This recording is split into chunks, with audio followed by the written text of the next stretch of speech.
بسم اللہ الرحمن الرحیم۔ اللہ کے پیارے پیغمبر صلی اللہ علیہ وسلم نے مسلمانوں کو یہ رہنمائی دی ہے کہ اگر کوئی شخص اس بات کی خواہش کرتا ہے کہ افضل ترین عمل میں کرنے والا بن جاؤں تو وہ عمل کیا ہے؟ یہ روایت سیدنا عمر بن خطاب رضی اللہ تعالی عنہ سے ہے اور سلسلہ صحیحہ اور صحیح الترغیب والترہیب کی یہ روایت ہے۔ سئل رسول اللہ صلی اللہ علیہ وسلم ای الاعمال افضل، آپ صلی اللہ علیہ وسلم سے یہ سوال کیا گیا کون سے اعمال زیادہ فضیلت والے ہیں؟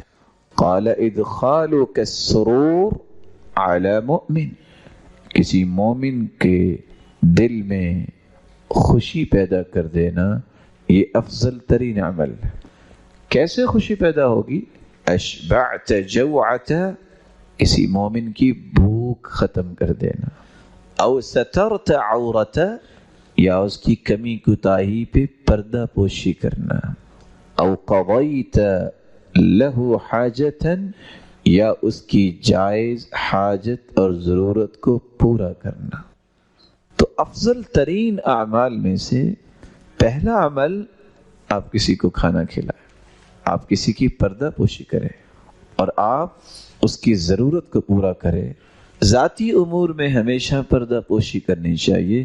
من ستر مسلما سترہ اللہ یوم القیامہ، جو دنیا میں کسی کے ذاتی معاملات پہ پردہ پوشی کرتا ہے اللہ حضر الجلال قیامت کے دن یجعلہ تحت کنفہ، اس کو چھپا کے پوچھیں گے لوگوں سے یہ تم نے گناہ کیے، اقرار کرے گا، بلکہ اللہ حضر الجلال پوچھیں گے اظلمک عبدی، میرے بندے بتاؤ میرے فرشتوں نے ظلم تو نہیں کیا، غلط تو نہیں لکھا؟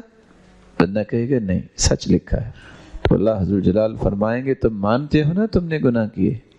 مانتا ہوں، جاؤ چپکے سے جنت چلے جاؤ، کوئی نہیں دیکھ رہا، یہ اس کا بدلہ ہے، تم نے بھی پردہ ڈالا، آج میں چھپا کے تمہیں جنت بھجوا رہا ہوں، کوئی نہیں دیکھ رہا، جنت چلے جاؤ۔